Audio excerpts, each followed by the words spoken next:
cómo será de complicado el camino a construir, digamos, que hace poco leía, no me acuerdo en qué diario, si era en Infobae, en Clarín, en uno de estos diarios que tienen tirada masiva, digamos, que ponían como título de noticia el camino que hacían dos mujeres porque bailaban juntas en el Mundial. Digamos, como si fuera un notición. Eh, y lo difícil que es romper en lugares tan grandes como por ejemplo es el Mundial, que ya tiene su estructura, el salir de eso.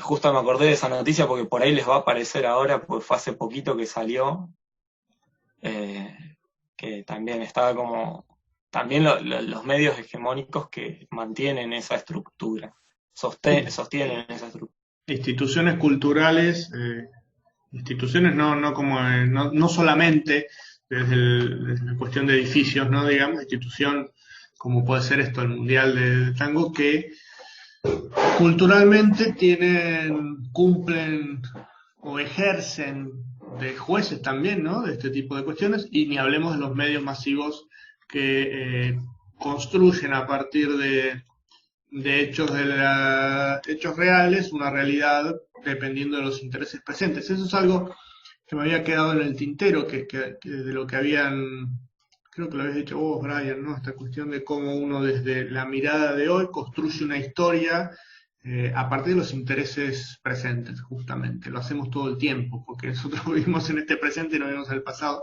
y no podemos acceder a ese pasado, eh, creo yo, que es imposible acceder completamente a ese pasado, al contexto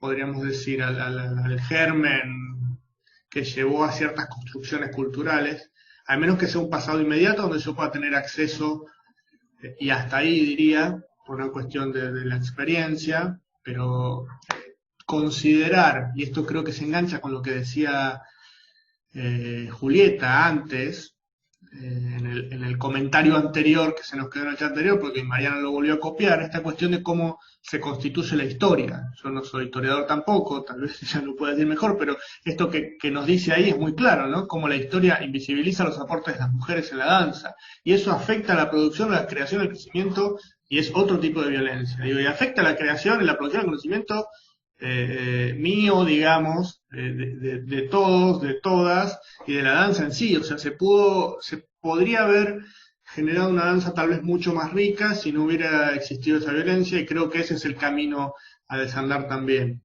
Que hay un textito muy interesante que es ¿por qué no ha habido grandes mujeres artistas? Que si no me acuerdo es de Nochlin, que habla un poco, por un lado es que no ha habido grandes mujeres artistas, ha habido, posiblemente ha habido pocas, pero justamente porque, como decía Mariana, el rol, y como decía Valentina, el rol de la mujer era otro, y por un lado ha sido invisibilizado, y por otro lado socialmente se la ubicaba en un lugar donde no podías hacer otra cosa y te dedicabas a esto, a la crianza, a los hijos, a la familia, y punto. Los lugares de liderazgo, de construcción también intelectual, estaban orientados a los masculinos. Este, Sí, también porque pensar que mucho digamos, del universal está, o como pensar el arte, la construcción del arte está pensado desde lo androcentrista, digamos, digamos, la medida del arte era la expresión de lo masculino, o sea, entonces, digamos, todo lo que era disidente quedaba por fuera de eso, o sea, no era valorado como arte, digamos. Eh, Eso también tiene que ver un poco por cómo las mujeres no fueron, digamos, no fueron, quedaron invisibilizadas, ¿no? Como que no eran parámetro de arte, quedaba como en una expresión de lo femenino, de esto que decíamos de algo, digamos, que no tenía valor, o sea, porque, digamos, lo valioso como arte era otra construcción, en lo cual lo femenino quedaba totalmente excluido, básicamente. Una cosa para realmente, agregar, sí, no eso te sé iba a si decir, si querías agregar algo, me Juli. mando. nada, pensar también, está buenísimo todo, me encanta la charla. Pero me puedo pensar como en la cuestión así del presente, ¿no? Porque es como que vamos haciendo como pensamientos, bueno, antes pasaba esta desigualdad, ¿no? Y nosotros lo conversamos con las alumnas de expresión y cómo en este presente esas desigualdades están, por lo menos en lo que es el campo del ballet, que es un poco lo que estudiamos con Abad Carles, eso está como esas desigualdades están re intactas. Y esa como tensión, no me gusta usar esa palabra de moda, ¿no? Pero esa tensión con la historia y ese no reconocimiento. Y bueno, y esto de que ella analiza cuestiones que tienen que ver con el presente, hace entrevistas así muy recientes, y claro, eso cómo afecta, esas desigualdades afectan hasta las posibilidades de pensar en la historia para pensar la proyección, ¿no? Entonces, es como todo un dato, ¿no? Como tener dañada esa capacidad de reconstruir la historia de las mujeres en la danza, y en vez de tener esa herramienta y pararse sobre esa historia y conocer esas historias y utilizar esas herramientas, métodos, y pensar cosas para adelante, por esto del crecimiento o esta capacidad de agencia o producción, no se cuenta con eso, y ahí hay como una violencia, ¿no? Y bueno, capaz que es como claro en lo que es ballet, compañías de ballet y todo ese mundo, pero me parece que está bueno para pensar que la historia va pasando y en vez de que la cosa se va volviendo como más igualitaria, al contrario, ¿no? Es como que hay desigualdades que están representes y por otro lado te dicen, no, pero bueno, el feminismo, qué sé yo, ya está, es como hay un montón de cosas que se lograron, y después vas a algunas situaciones así concretas y vos decís, no, bueno, acá hay desigualdades de poder re claras, y estructuras con las que todavía hay como recontra, nada, luchar, como eso, como seguir pensándolo en la actualidad, qué está pasando. Me imagino que hay como campos o ramas artísticas que esas desigualdades son más o menos pronunciadas, pero bueno, en este caso en particular, en relación con la historia, es como re grande esa brecha. Ahí Mica quería... Sí, Gracias, quería Juli. dar algo que me surge a partir de esto que dice Juli, en el ámbito del folclore. Ahora se comienza, ahora no, hace un tiempo ya, pero bueno, ahora se empieza a visibilizar más que la mujer en el ámbito folclórico empieza a participar de lo que es malambo femenino. Empieza a surgir esto que es malambo femenino, que me hace un poco de ruido con esta cuestión, de ruido no, de coincidencia con esto que dice Juli, de la violencia epistémica, ¿no? De la negación del aprendizaje, del conocimiento, pensando en cuántos años atrás podría la mujer haber comenzado a zapatear si se le hubiese brindado esa posibilidad y ese lugar. Eso por un lado. Y por el otro, una vez que la mujer ya toma en escena ese lugar de malambo femenino, se le indica que ella tiene que zapatear como mujer, que no se olvide que es una mujer zapateando. Entonces es como, bueno, avanzamos un poco, pero a la vez vamos embarrando lo que se construye. Como es muy difícil en este contexto. No, eso es clarísimo y es re complejo. Yo lo pensaba justamente de esto de los feminismos, de la igualdad y la diferencia. Está buenísimo que se habilita la posibilidad de hacer algo que además pensemos un poco eso, ¿no? ¿Cómo se ejercía esa inhabilitación de bailar, de zapatear, de pegarle al piso? O sea, eso no podés pegarle al piso, es como parece casi ridículo. Al mismo tiempo, como el zapateo se presentaba, ¿no? También dentro de los roles, ¿no? En esta relación entre estos roles, pero también esto mismo, ¿no? Preguntarnos cómo tendría que zapatear una mujer. Si es igual que el hombre, si es como una mujer, en ese sentido también hay posturas feministas que se corren de la idea de mujer en relación de que siempre ha sido definida en oposición al hombre. Y ahí se nos recomplejiza, pero creo que también se vuelve re interesante. Obviamente nos deja en un lugar inestable, pero creo que tiene que ver también con esto que decía Juli, ¿no? De cómo rompemos, más que romper, cómo reflexionamos, criticamos, algunas sí romper, estructuras que aún hay, ¿no? Y lo pensaba también en cómo invitamos o sacudimos, en buen sentido, a esas estructuras y a las personas, ¿no? que las enarbolan.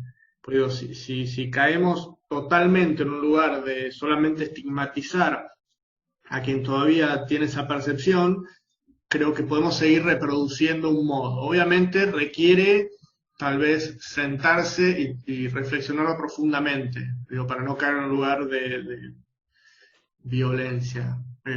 Ahí quería hablar Marce también. Tengo acá, espérame que hay un par de comentarios en el chat que son interesantes. Micaela decía, en relacionado a lo que había dicho Juli, que su profesora de Historia del Arte le comentaba que en su momento las mujeres no podían firmar las obras y solamente podían firmarlas los hombres. Esos son modos también que han hecho que se invisibilice la escasa obra, que escasa por el sentido de que socialmente estaban casi metidas en un nicho específico y no podían hacer otras actividades, pero de las que sí hubo también se invisibilizaba a partir de este tipo de mecanismos y dispositivos de control también y de normalización, como decía Brian. Lo mismo Michelle que comenta que tiene muchas amigas que se han dedicado a la danza y que las obligaban a depilarse frente para una presentación, ¿no? Cómo se impone una estética corporal de acuerdo al género, no solamente creo en la danza. Eso hoy en día está como bastante claro en un montón de otros espacios sociales. Está mucho más a flor de piel, valga la redundancia. Y esto que dice al final Emilia, sí, ¿no? Una cuestión de equidad de derechos, más que igualdad de géneros. Pero primero creo que iba Marce y después si querés... Era para contestarle un poquito a Emilia, que había preguntado qué pasaba en la escuela. Hola Emilia. En la escuela de danza, como dijo Brian también, en folclore se intercambian los roles. Por eso yo también traía alusión a este comentario de este artículo que leí, en donde una alumna, o ella profesora, sentía la desigualdad en el tratamiento de la clase de folclore, porque a ella le obligaban a poner la pollera y los zapatos, y al hombre, al varón, no lo hacían. O sea, el varón podía estar sin la pollera, pero ella sí o sí tenía que tener la pollera. En la escuela de danza sí se cambian los roles porque, bueno, la carrera de danza folclóricas ya ahora no está tan... antes era uno de los dos podía asumir la dirección de algún ballet, hoy ya se trabaja mucho de a dos, entonces están muy presentes los roles, pero bueno, la idea siempre es que tanto unos como otros puedan ejecutar los dos roles. Y traía también traigo lo que dice Mica respecto del malambo.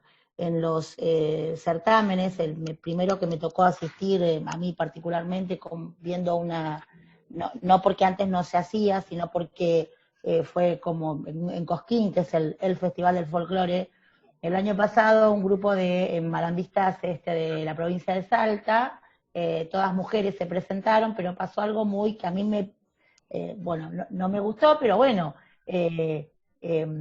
no pudieron darle un premio, no pudieron calificarla con todo el grupo. Le dieron un premio, una mención especial, como para que, yo digo, ¿qué es un premio consuelo? Es un premio de, ay, pobre, se pusieron a zapatear a la par del varón. Fue terrible. Yo lo viví así, no sé si a todos les ha pasado, pero a mí me pasó como que, ¿qué es un premio consuelo? Claro, ¿no? O sea, me pasó eso y lo quería traer a colación por lo que comentaba acá Micaela, que es cierto que hoy ya incluso hay profesoras que se están dedicando a la enseñanza del malambo, pero también, como dice Mica, hace un poco de ruido. A ver, ¿cómo? Lo que tengo que zapatear como qué, cuál sería la expresividad de mi cuerpo al golpear, como dice Diego, mis pies en el tablón. ¿Cómo qué? O sea, tengo que hacer el malambo, ¿desde qué lugar? ¿Desde qué mirada? ¿Cuál sería la acertada? Y por eso traigo esto de lo de Cosquín, que a mí me resultó que ya, bueno, el año 2019 ya se presentaron otras participantes, pero era muy marcado, el grupo se llama Feminas, y era muy marcada ese corte o ese estilo femenino en el malambo. Pero bueno, la primera vez que me tocó ver a las chicas de Salta y les dieron esta mención especial, hubiera querido que no le den nada. Bueno, esperame un poquito. Ahora, eso, se le ve los huesos, le pasó eso. Se le ven los huesos a mi nieta, está como... Bueno, venía eso, por eso lo toqué, y en respuesta, Emilia, a lo que vos me estabas preguntando, qué ocurría en la escuela.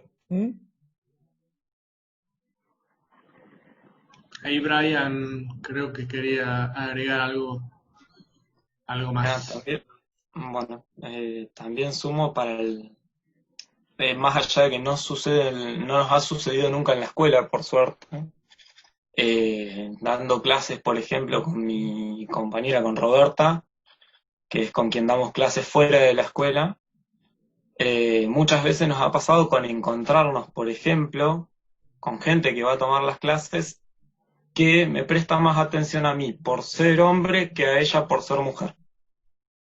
Que es algo donde también por ahí está bueno traerlo acá porque es algo muy común que pasa, que ahí también hay que ponerse en la situación de, si a mí me dan el privilegio de escucharme, decirle, no, acá estamos trabajando por igual.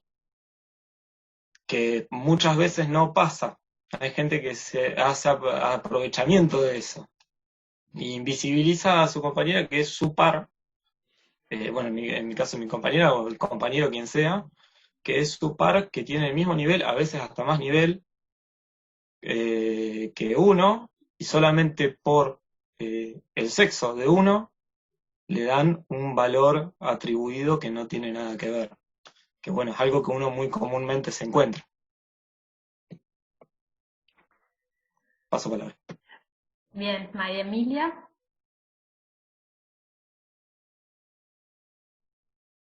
No, en realidad venía un poco, estaba enganchado un poco en lo que estaba diciendo Diego antes, en relación a, bueno, un poco a veces siempre hablamos como de afuera, a mí me pasa también, ¿no? Como decir, bueno, vamos a cuestionar esto, vamos a hacer, vamos a repensar, y qué sé yo, y a mí me enseñan mucho los alumnos en esta también, en esta cuestión de lo adultocéntrico también, que tiene que ver con el binarismo, ¿no? Y de pensar que en este par también de la escuela que propone el que sabe y el que no sabe, nada, que hay que empezar por uno, o sea, ¿dónde uno tiene que construirse primero, ¿no? Como esas partes, es decir, bueno, o sea, como el ejercicio más difícil es pensar cuál es tu límite y qué es lo que no haces entrar. Digamos, eso es lo que, porque uno puede estar como cada vez más progre, puede tener otros, decir, bueno, voy abriendo acá, bueno, pero algo estás dejando afuera, ¿viste? O sea, siempre algo queda afuera. Entonces, el ejercicio, si uno lo hace como, y es cotidiano, y tal vez es un poco agotador,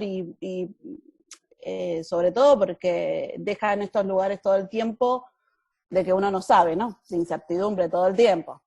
Eso andar sin certezas y andar todo el tiempo preguntándose cosas y no tener nada para decir en concreto, ¿no? Como diciendo, bueno, una vez una alumna me dijo, pero nunca me vas a decir sí o no, y yo dije, ay, ojalá que no, ¿viste? Porque pensaba que, me decía, pero a los niños, ay, qué sé yo, digamos, bueno, y pensaba un poco eso, ¿qué hacemos nosotros? ¿Cómo sostenemos nosotros los estereotipos? Y también un poco pensar, a mí me ayuda mucho porque estamos, bueno, como muy metidos en el tema para trabajar la charla del jueves, pero pensar como que hay dos problemas distintos, ¿no? Y ya abrirlo, ¿no? Esto.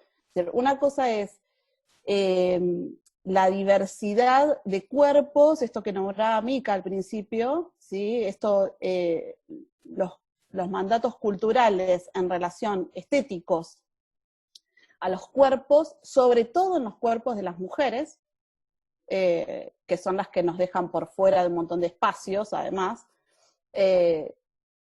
Y por otro lado, las cuestiones que tienen que ver con la sexuación de ese cuerpo, ¿no? Como cosas diferentes, digamos. Una cosa tiene que ver con las identidades de género y otra cosa, ambas pensadas desde los lugares de discriminación, ¿no? O sea, esos cuerpos que no encajan ni en el binario, hablando de la sexuación, y esos cuerpos que no encajan en las cuestiones estéticas hegemónicas, ¿no? Que plantea un mercadeo, ¿no? Porque esto no lo plantea una escuela, ¿no? Esto es más amplio, no es Argentina, viene, digamos, es como global, ¿no? Y pescar, a ver, ahí, preguntarnos, ¿qué hay detrás de eso? ¿A dónde nos lleva? ¿Qué posicionamientos? Etcétera. Y nada, eso. Pensar como que la propuesta todo el tiempo, o lo que me hago yo, la propuesta todo el tiempo es pensar, ¿dónde metí la pata? O sea, como, no, viste, como diciendo, la otra vez, no sé, mira, no sé si no fue Brian o Luciano en algún momento, en alguna charla alguien dijo, no es aceptación de la diferencia, ¿viste? Porque uno habla también, inclusive dice cosas en esto que estábamos diciendo, ¿no? Dice, aceptar la diferencia. Aceptar la diferencia es ponerte vos en un lugar que sos normativo, hegemónico, y que aceptás al que está diferente, como si vos no fuera diferente, claro, digamos. O sea, la diferencia, todos somos diferentes. Yo no tengo que aceptar la diferencia de nadie, ¿no? Ni tolerar esa diferencia, sino repensar estos lugares, como si, bueno, si uno no se piensa ya diferente, si uno se cree parte de, ¿no? Estos lugares. Y es cierto también que estos lugares son chiquitos, que somos pocos los que pensamos estos espacios y los que podemos acceder a estos espacios porque tenemos acceso a educación pública gratuita también, digamos. O sea, esto y con quién nos encontramos, ¿no? Y algunas cuestiones, somos pocos, ¿no? No somos tantos en esto de que estos patrones y estos estereotipos se sostienen porque se conversan en pocos lugares y en los otros se sostienen. Cosa que no podemos, o sea, ya tenemos que cortarla con esto, ¿viste? Porque en las instituciones tenemos que hablarlo, o sea, no hay manera, o sea, ¿cómo no vamos a hablar de esto? Y a mí digo, y por eso digo el mea culpa, a mí me sorprende, yo soy parte del área de psicología, y esto, o sea, si no lo armamos como en un conversatorio, un poco lo que decía Diego, es, bueno, tenemos que trabajar el contenido de la ESI, ¿no? Como si fuera, esto atraviesa, no hay manera, y atraviesan esto, ¿no? En este diálogo. Bueno, nada, chao, listo, porque si no, no paro de charlar. No, muy bueno. Ahí te doy, Brian, quería leer lo que había puesto acá Seba en el chat, pero esto que vos decís atraviesa y creo que nos pone sí a los masculinos muchas veces a repensar el doble, y esto que vos decís es un esfuerzo y en qué le erré. Pero también pensarse qué pasa con el género también, ¿no? Está pensado en algunos autores así, esta cuestión de pensarse en proceso todo el tiempo, en construcción constante. Entonces, y desde un lugar humilde, digamos, honesto, en realidad de pensar que uno intenta hacer lo mejor posible cada vez que... Acá ya estoy hablando más desde el rol docente, ¿no? Que uno intenta hacer lo mejor posible cada vez que ejerce, digamos. Y la pregunta de Seba es si existe dentro de la esfera educativa condicionamientos para que un sujeto se desarrolle en libertad. Yo creo que la educación es condicionamiento. Y habría que pensar también qué entendemos ahí por libertad, libre de qué. Obviamente esto que decía Emilia está bueno con relación a lo digo, a la CESI y a un montón de cosas desde una mirada integral. Pero no quiero extenderme mucho porque le quiero dar la palabra a Brian y después, si quieren, volvemos sobre este tema un cachito. Bueno, yo no puedo responder a lo de Diego, a lo de Seba, perdón. Quería decir algo, una experiencia personal, comentarla también. Cuando yo hago la toma de posesión hace un poco más de un año, me acuerdo que lo primero que pensé es cómo voy a aplicar ESI si no sé nada. Fue como mi primer miedo, ni bien terminé de hacer la toma de posesión. Y justo me cruzo con un compañero, ahora docente mío también, que me dice, no es que vos tenés que en 2 semanas dar ESI. Dice, ESI lo das todo el año en todo momento. Y me pareció súper interesante pensar, y como decías vos ahora, el tema del lenguaje, desde todos los momentos en donde la ESI está presente, desde yo docente, yo alumno, decir, bueno, ¿qué lenguaje estoy usando? ¿Cómo estoy comunicando? ¿Qué estoy comunicando desde cada palabra que selecciono? Es un laburo impresionante. Porque es terrible ponerte a pensar cuántos condicionamientos nosotros tenemos ya desde nuestro lenguaje.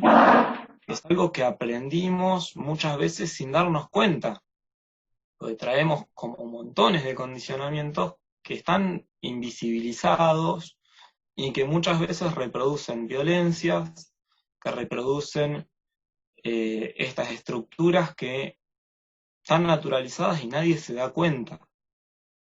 Y vos decís, son minorías las que se plantean esto, pero esta minoría por ahí en un momento dijo algo, llegó, se agrandó un poquito y ya visibilizó eso que estaba naturalizado. Y ahí ya deja de estar naturalizado, ya hay una ruptura. Y vamos de vuelta siempre lo mismo, que por ejemplo ahora estamos viendo en práctica, traigo lo que estoy viendo, a ver si me lo aprendí bien. Esta idea del arte como construcción de sentido crítico, de ruptura. Nada, quería traer eso también, como esta situación de que ESI está siempre, el lenguaje está siempre y lo tenemos que revisionar, y siempre está o tiene que estar el estímulo a ese pensamiento crítico de todo.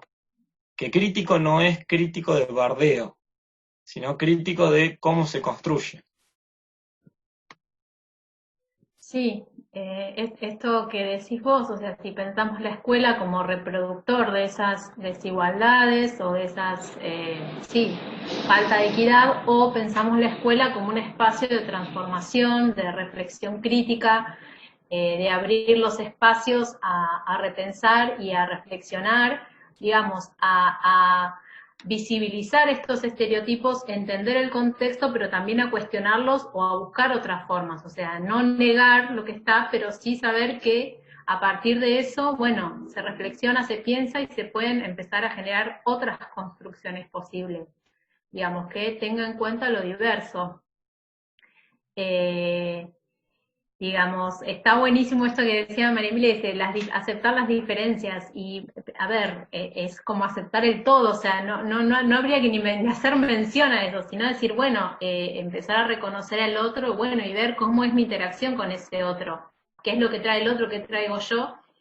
Y me parece que nada, empezar a habilitar esos lugares y esos espacios para pensar, a veces ni siquiera es como tener que traer esto que decían, no, bueno, no saber nada de sí, no, a veces es simplemente dar el espacio o hacer una pregunta para que eso, digamos, se empiece a pensar, o sea, que parece re simple, pero a veces no está, uno va con su clase tan armadita y queda afuera, ¿no? Ese espacio de decir, bueno, a ver qué pasa, o a ver qué pensás. O esto, no sé, ¿qué piensan? No sé, digo, como que a veces es eso, simplemente habilitar el espacio, ¿no? Y ver qué pasa ahí. Esto que también decía Diego, ¿no? De, bueno, de los roles que en definitiva, bueno, también el estudiante te construye. A mí o sea, me enseñó un montón a ser como soy ahora como docente y todo lo que me falta para aprender y seguir cuestionándome, ¿no? Mimo también el rol del estudiante, ¿no? No esperar que el docente le dé todo, sino bueno, también desde lo autónomo, ver hasta dónde puede construir también desde su rol. Y bueno, y está toda la cuestión de la comunicación también, y bueno, y que cuesta un montón, ¿no? Porque hasta dónde uno abre, hasta dónde contiene, bueno, de eso se trata la experiencia también, que creo yo. Sí, creo que en todo esto que vienen diciendo hay algo que creo que está muy relacionado, y espero también la charla del jueves de las chicas con la Ceci.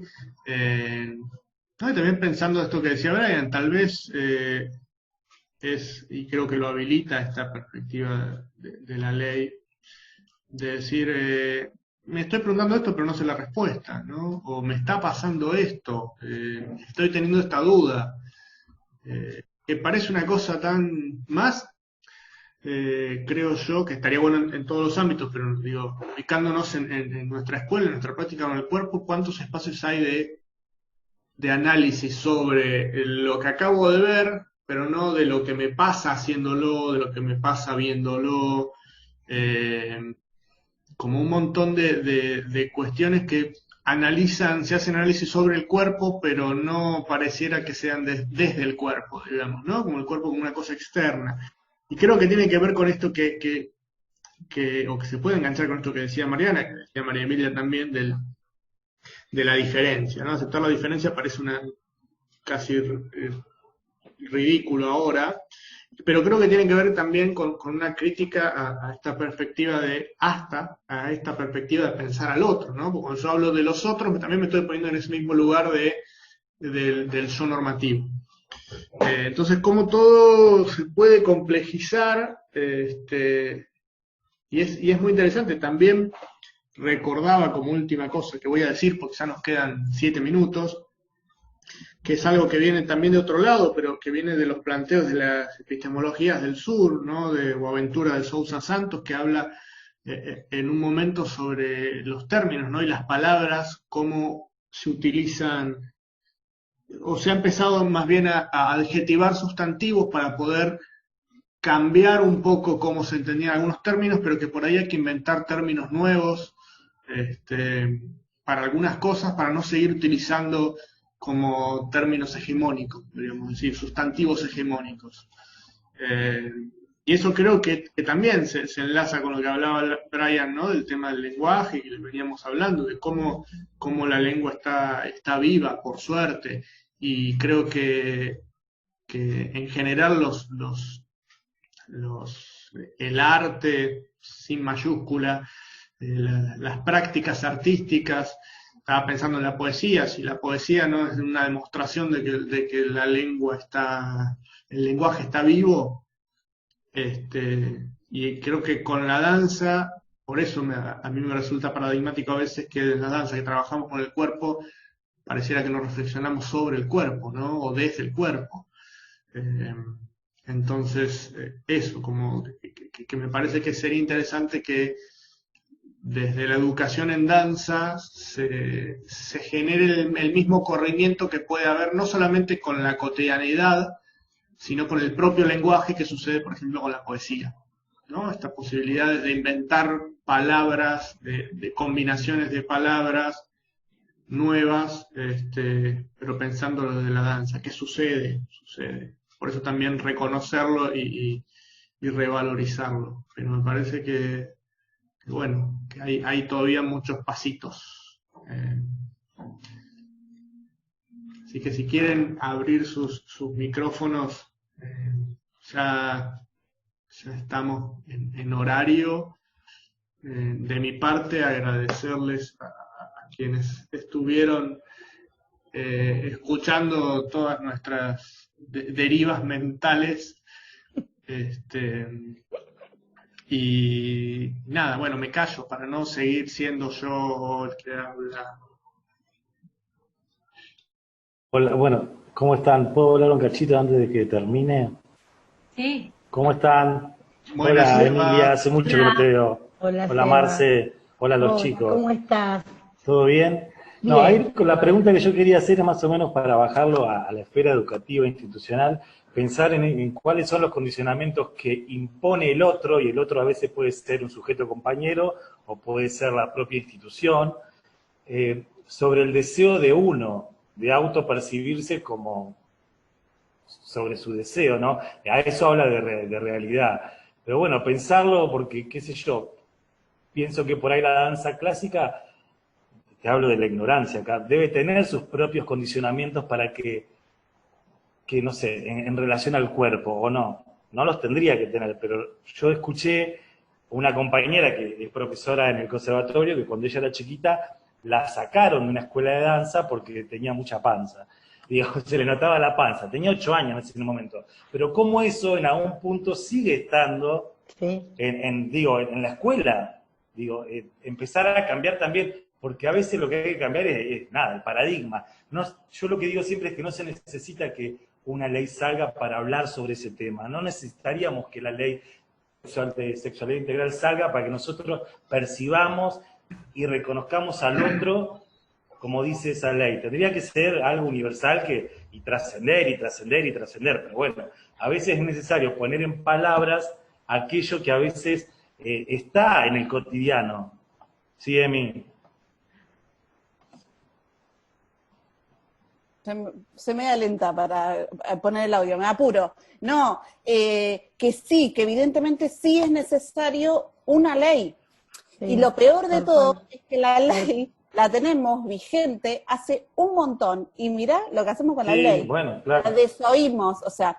Pero ¿sabes por qué está buena la ley? Porque la ley lo que hace es legitimar la voz del que no tiene, ¿no?, esa legitimación. Y si nosotros seguimos haciéndole la segunda, ¿no?, a lo hegemónico, al patriarcado, en toda la historia, ¿no?, en donde decimos, bueno, no sé, no me interesa mucho, no me voy a dedicar a esto, no sé, es muy difícil, no me lo enseñó nadie, qué sé yo.